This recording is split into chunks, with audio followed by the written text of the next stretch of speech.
Hey guys, it's Jay and we are back in the kitchen again today for another Foodie Friday. And we are making dessert today. The very first dessert Foodie Friday that has ever been.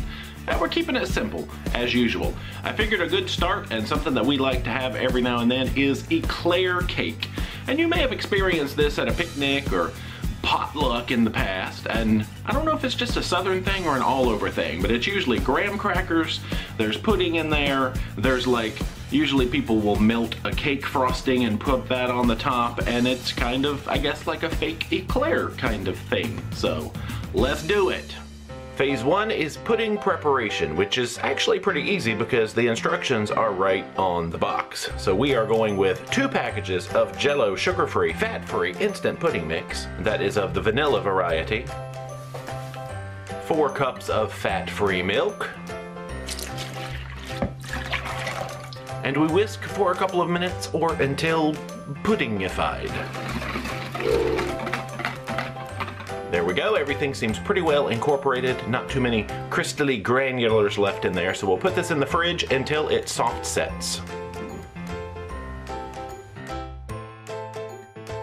About 10 minutes in the fridge and our pudding is looking a little more puddingified. And so now we are going to fold in an 8-ounce tub of a whipped topping. You can't call this whipped cream, I guess, because there's not really any cream involved, but good old whipped topping. I'm sure you could use whipped cream if you like, but, you know, this is the easy method. And we'll just fold this in to give us a little bit more fluff and lightness. So that looks about right, and now we layer. So we will be using a casserole dish. I believe this is something like a 9 by 13 variety, and the star of this portion will be graham crackers. We are using low-fat grahams, just to take a little bit of guilt out of there, but still make it pretty delicious. So we're going for 3 layers of graham crackers, and the good news is there are 3 packages inside this box, and each layer takes approximately 1 package, so that works out perfectly. Pick a card, any card. So we will go down with 1 layer of graham crackers. So for that bottom layer, that took about 7 crackers plus a little bit, and we have some spare to munch on as a snack. So now we will eyeball about half of this filling. Our goal is to go graham, filling, graham, filling, graham. So let's make it happen.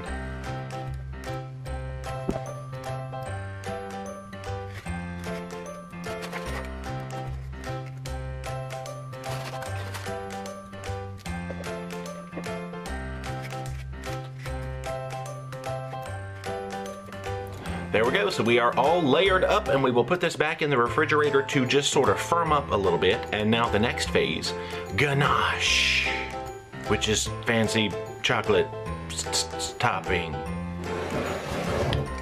Oh, I forgot to mention, the one thing that I like about this particular casserole dish is it comes with a lid for easy, you know, storage and fridging and stuff, so cool. Now for the ganache, most times when you actually see this recipe around, it will say to get a cake frosting and microwave it and put that on top. But we're trying to save some calories today. So we're gonna make our own ganache using baking powder, unsweetened cocoa, whatever you wanna call this. Baking cocoa. Baking powder is a different thing, isn't it? Baking cocoa. And since we used skim milk on the pudding, we're gonna amp it up just a little bit and use half and half for this part. Ooh, living dangerously, I know.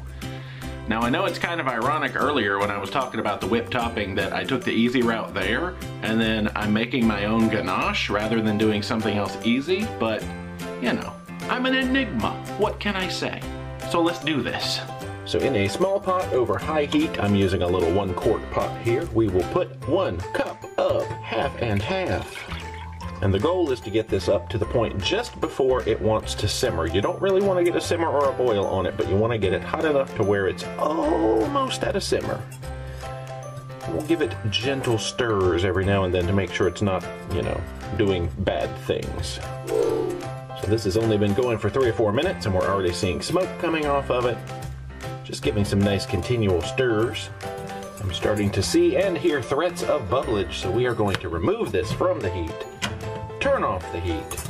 So to this we will add 3/4 cup of cocoa powder, which I have sifted and conveniently placed into this little bowl. 1/2 cup of granulated Splenda. It's almost like sugar, just with more chemicals. Let's go ahead and get this combined a little bit before anything gets clumping. And I also like to add a half teaspoon of vanilla extract. So we'll just whisk and make sure everything is going smoothly. And then as soon as this looks like it has come together nicely, we will add it on top of our chillin' cake. We can give this a little bit of time to cool off, but I don't want it to get so thick that I can't pour it, because I just kind of want to pour and smooth it over the top of that bad boy. Our ganache has had 2 or 3 minutes to cool off. Not too bad. It's still definitely very workable, very pourable, so let's get to pouring. Now, what I like about working with the cocoa powder is that this ganache actually has a nice bitterness to it. The Splenda sweetens it up just enough, but it's a nice counterpoint, I guess, to all of that sweet, sweet pudding action. There we go. We have all of our ganache down, and we will just kind of work it around to the edges and make a nice even-ish layer. So there you have a nice, shiny eclair pudding cake. We will put the lid back on this, put it in the fridge, let it chill down. Give us some time for the pudding to soak into those graham crackers, because the reduced fat graham crackers tend to be a little bit, I don't know, like cardboard. So the moisture from the pudding will really help these, and it's gonna be delicious.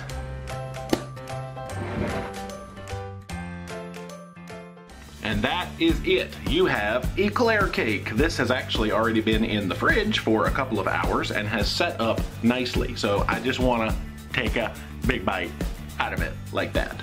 But I'll refrain until after I turn the camera off. So that is it for this episode of Foodie Friday. Hopefully you have enjoyed our first dessert Foodie Friday.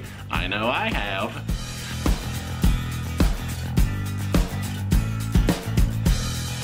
But if you haven't already, make sure you're subscribed to the channel, become a Paromaniac today, socialize all our media, Facebook, Instagram, and Twitter. And until next time, rock on!